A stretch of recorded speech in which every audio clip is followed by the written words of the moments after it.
The night is unusually still. The kind of silence that presses against your chest. Ranger Tom Harris leans over the security monitor, scrolling through the grainy black and white feed from outside the ranger station. Suddenly, something moves.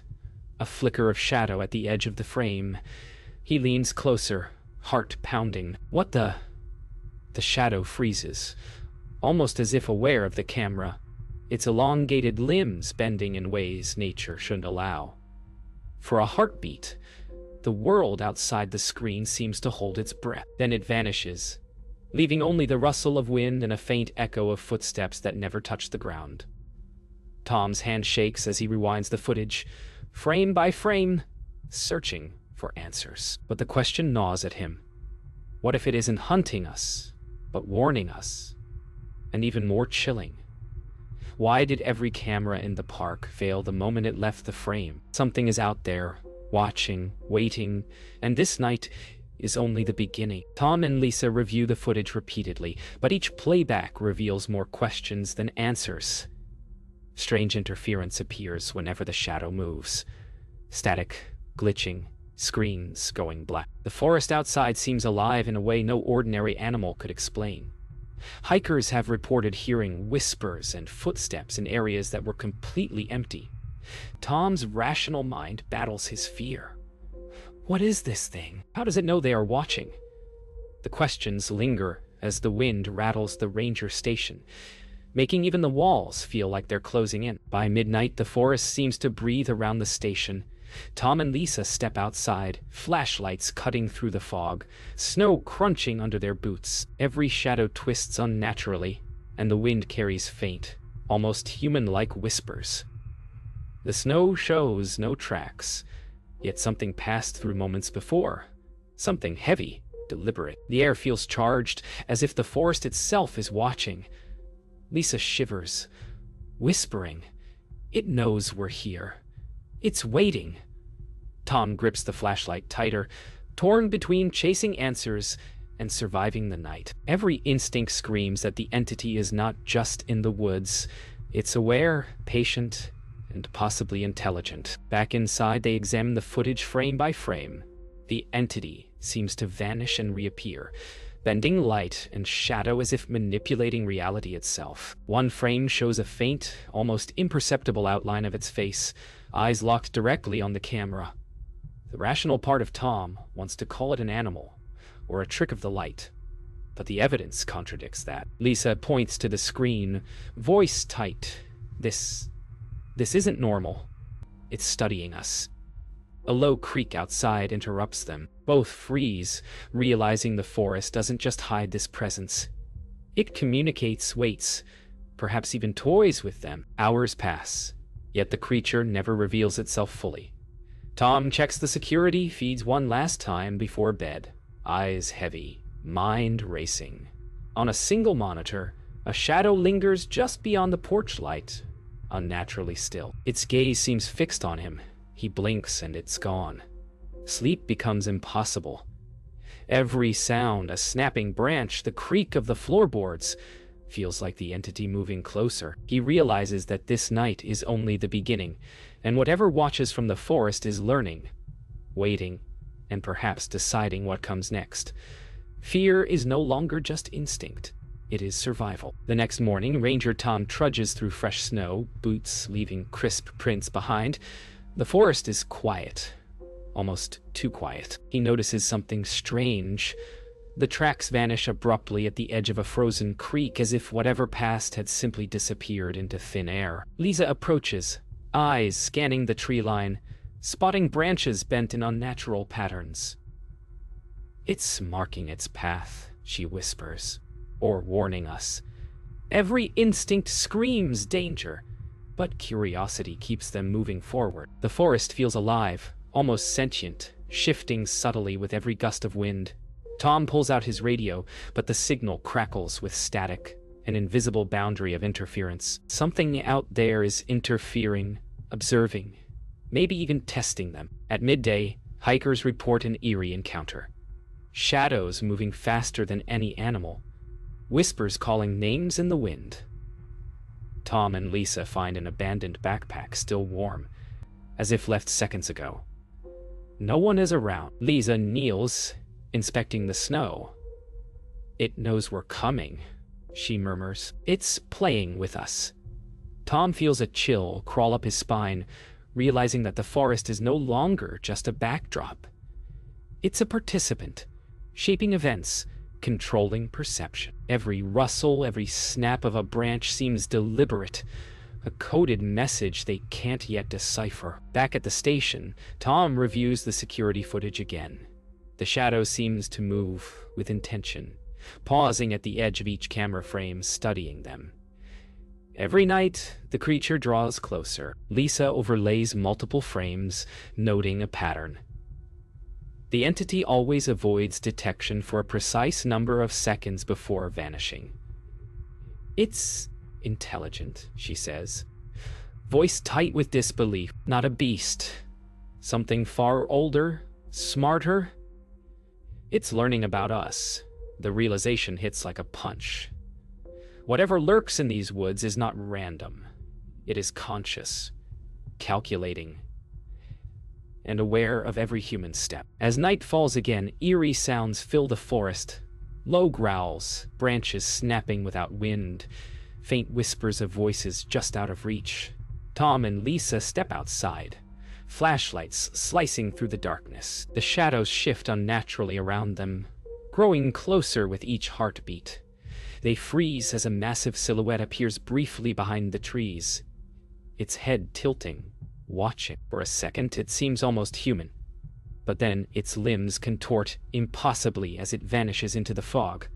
Tom swallows hard, realizing the danger is no longer theoretical. The forest is alive, and they are intruders under scrutiny. Before retreating to the station, they notice fresh markings on tree trunks, scratches deep, almost claw-like, yet too precise for an animal. Tom crouches, examining them. The pattern repeats, almost ritualistic, tracing lines across the forest floor like a warning or map. Lisa photographs it frantically.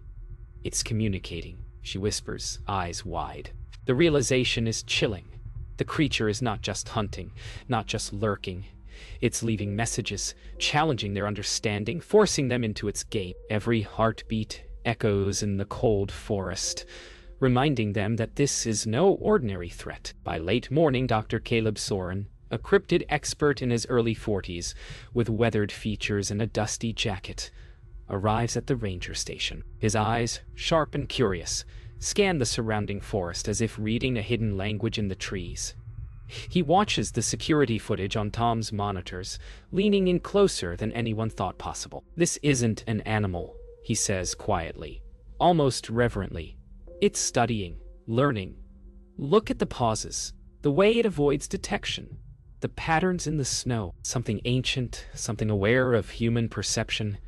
Tom swallows hard, realizing the stakes are higher than he imagined. The forest, once a backdrop, is now a chessboard, and they are playing by rules they do not understand. Soren sets up equipment, thermal cameras, motion sensors, and portable monitors, mapping the creature's movements. He points at overlapping footage. The entity always pauses at precise intervals, always reappears in predictable locations. "It's communicating," he mutters. "Or observing, or both." Lisa leans closer, tracing the pattern on a map. "It's intelligent," Caleb thought. "Smarter than any predator I've ever tracked." The forest hums outside the windows, as if acknowledging their analysis, the trees swaying just enough to make shadows dance. Every calculation feels like a gamble. Every observation hints at a presence that can adapt and anticipate their moves. Night falls again, and Soren joins Tom and Lisa outside, their breath visible in the cold air. He explains the behavior they're witnessing. "This is older than memory, and it's aware of your awareness. It's not hunting, yet it's testing." The wind carries faint, deliberate sounds, snaps, whispers, a rhythm that almost feels like code.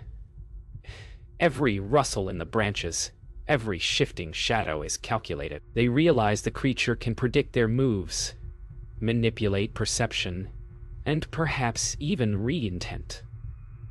Fear, intensifies. They are no longer hunters. They are subjects under scrutiny. Soren rewinds the security footage once more, freezing on a frame where the shadow appears to lean toward the camera. "It's acknowledging us," he whispers. "Look at the posture, the hesitation. It knows it's being watched, and it's choosing how to respond." Lisa gasps softly, realizing that the entity isn't just intelligent. It's adaptive, conscious, and perhaps judging them. The forest outside seems to lean in closer, darkness thickening around the station. Every sound, the creak of a branch, the whistle of wind, is amplified in the quiet night, a reminder that the entity is learning, evolving, and waiting for the next move. The team decides to leave the station briefly to set up a perimeter with motion sensors.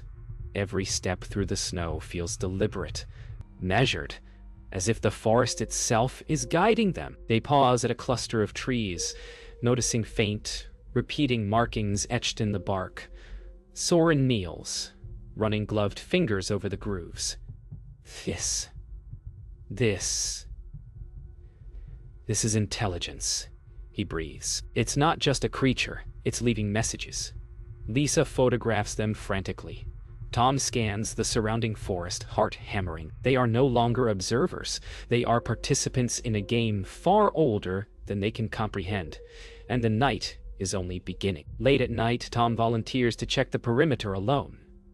The snow crunches under his boots, each step echoing like a warning through the silent forest. His flashlight beam cuts through the fog, illuminating twisted branches and snow-laden shrubs.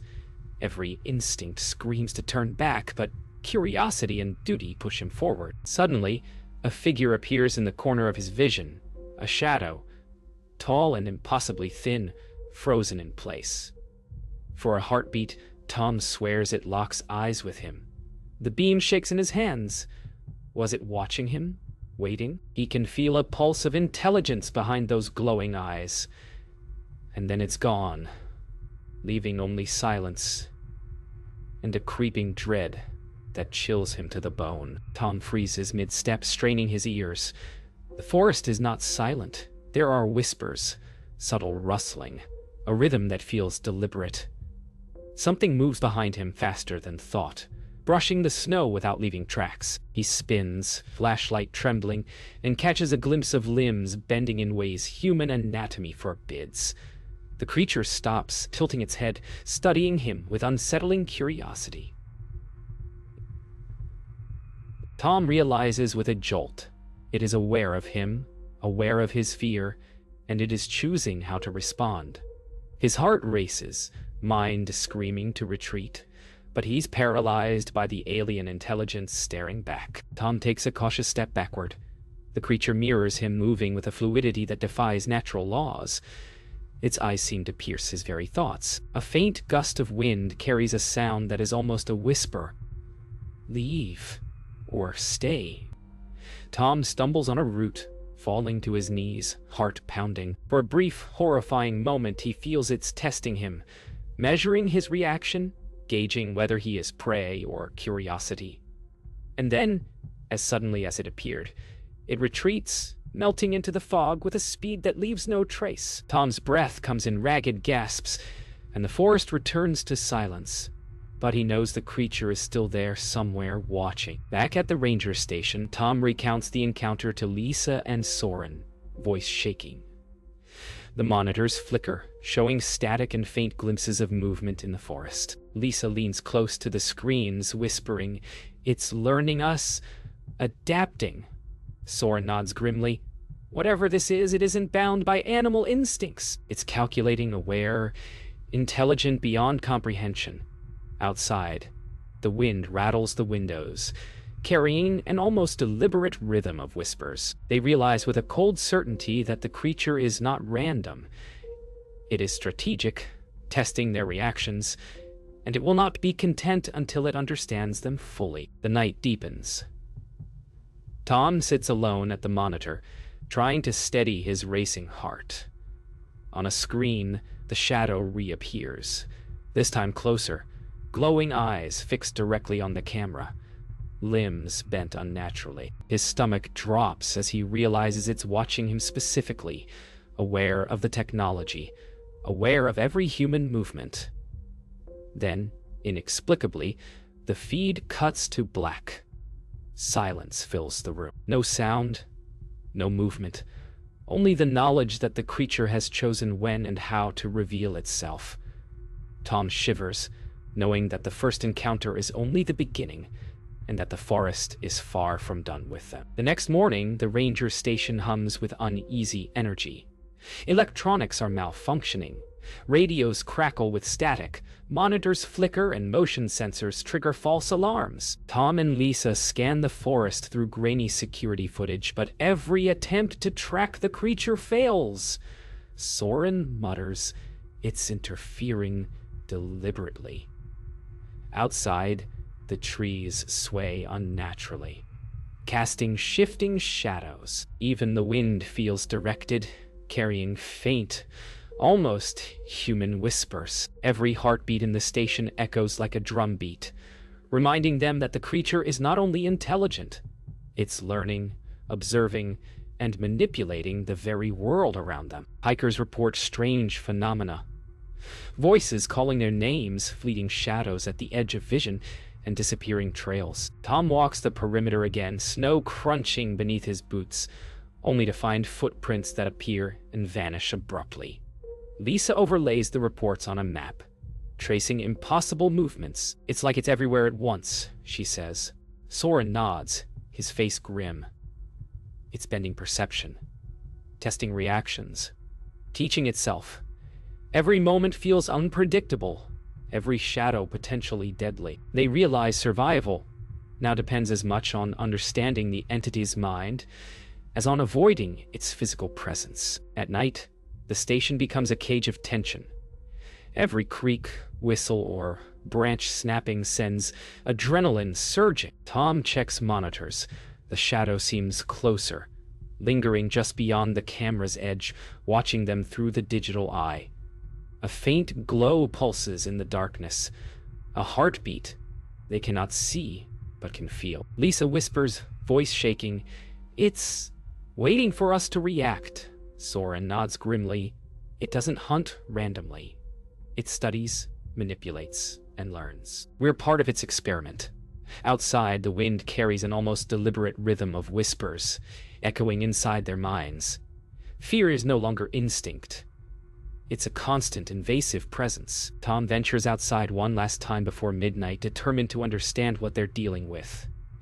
The forest feels heavier, charged with unseen energy. Shadows move in ways that defy logic, and the whispers grow louder, almost forming words. Suddenly, his flashlight illuminates jagged scratches across tree trunks, deeper than before, stretching across multiple trees like a deliberate pattern. A shiver runs down his spine. The entity is marking territory, leaving messages, or perhaps warning them. Each mark feels intelligent, ritualistic, and disturbingly precise. Tom realizes with horror that the forest itself is now a tool of the entity. Back at the station, the team reviews footage from the night. Monitors flicker, showing the humanoid shadow closer than ever, lingering at the edge of the clearing, eyes glowing faintly. Then, inexplicably, every camera goes dark simultaneously. Radios fail, lights dim, and silence envelops the station like a living thing. Soren mutters, voice tight with fear. It's asserting control. It's telling us the rules have changed. Tom and Lisa exchange a glance, hearts pounding. They understand now. The creature doesn't just stalk them. It manipulates, teaches, and waits. And this is only the beginning. The first pale light of dawn filters through the frosted windows of the ranger station. But inside, tension is unrelenting. Tom, Lisa, and Soren huddle over the monitors, reviewing the fragmented footage from the previous night. Between glitches and static, they notice a pattern. The humanoid shadow consistently pauses near certain landmarks. Ancient trees, rock formations, frozen streams. Soren leans in, whispering, "It's marking locations." deliberately, not hunting us, warning us. A cold realization settles over the room. The forest is alive with intelligence, and they have stumbled into a system they cannot fully understand. Every choice they make feels watched, anticipated, and subtly guided. Later that morning, the team ventures deeper into the forest, following the pattern from the footage. Snow crunches underfoot, branches creak unnaturally, and the whispers return. Soft but insistent. They discover markings etched into multiple trees and rocks, forming what seems like a coded message, impossible for a normal animal to produce. Soren kneels, tracing the lines, murmuring, "It's communicating. A warning, perhaps a plea." Lisa photographs everything, heart racing. Tom feels the weight of unseen eyes, the forest pressing in, as if the shadows themselves are alive, waiting to see whether they understand or defy. The message. Night falls and the station feels oppressive. Monitors flicker to life, showing the humanoid shadow near the perimeter. Closer than ever, yet motionless. It tilts its head, as if acknowledging the ranger's understanding of its message. Soren whispers, "It's waiting for a reaction. It wants to see if we comprehend." Tom and Lisa exchange glances, heart pounding. Outside, the wind carries a faint, deliberate rhythm of rustling branches, like punctuation in a sentence written across the snow. The realization chills them.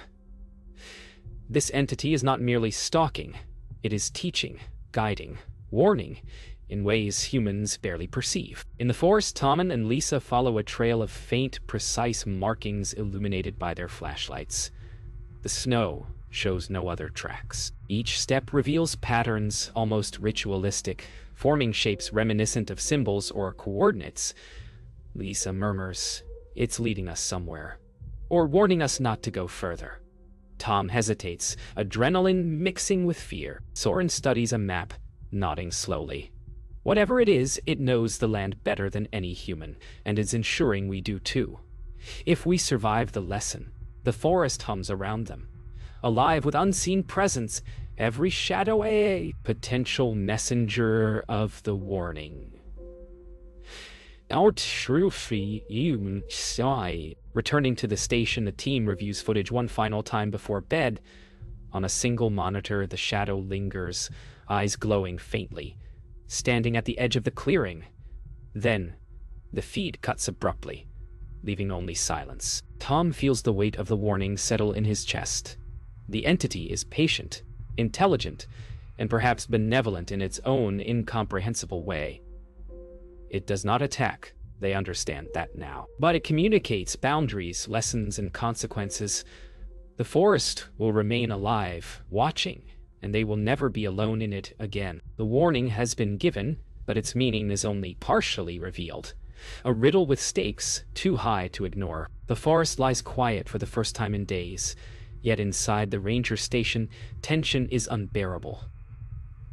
Tom, Lisa, and Soren huddle around the monitors, watching for any sign of movement. The cameras, long dead or glitching, suddenly flicker to life. A faint silhouette stands at the tree line, perfectly still. Glowing eyes pierce the darkness, and for a split second, it feels as if the entity is staring straight through the lens into their minds. No growl, no rustle, just awareness, deliberate and unyielding. The realization strikes them simultaneously. This is far from over. Whatever watches the forest has chosen them, and the game has only just begun. Tom steps outside cautiously, flashlight slicing through fog. The snow is pristine, yet every tree seems to loom closer, shadows stretching unnaturally. The air carries whispers again, low and deliberate, echoing inside his skull. He stops, heart hammering. An unmistakable sense of being observed descends upon him. In the distance, a shadow moves fluidly across the forest floor, faster than sight allows. For a moment it pauses, tilts its head, then disappears as if it was never there. The forest, alive and intelligent, has reminded him of its power. Back inside, Lisa checks the monitors frantically. One screen flickers with static, then freezes. The humanoid shadow is closer than ever, glowing eyes focused directly on the camera. Tom's stomach drops. The feed glitches, then displays a new frame, a shadowed figure standing behind the station itself. They all freeze. Soren whispers, voice trembling. It's not just in the forest. It's here, on its own terms. The forest outside feels sentient. Every branch, a silent observer, every gust of wind, a calculated message. Their understanding of fear has changed. The rules of reality have shifted under the entity's gaze. Suddenly, every monitor and radio dies. Darkness swallows the station. Silence presses against their ears like a living thing. Then, a soft, deliberate tap at the window. All three spin around. Nothing is visible, yet the tapping continues in a rhythm almost communicative. The forest beyond seems to pulse with awareness, shadows stretching closer, waiting. They realize the entity is not gone. It never left. It controls perception, movement, and now even the very technology meant to protect them. The lesson is clear. The forest watches, and they are never alone. As dawn breaks, monitors flicker back to life for a single frame. A silhouette standing in the snow-covered clearing, eyes glowing faintly, watching. And then, as quickly as it appeared, the feed cuts to black. The forest outside the ranger station is silent again, yet the weight of unseen awareness lingers. Tom, Lisa, and Soren realize that the entity's presence is permanent, its intentions unknowable. The warning has been delivered, the riddle remains unsolved, and the chilling truth settles in. Some things in the wilderness are not meant to be understood, only survive.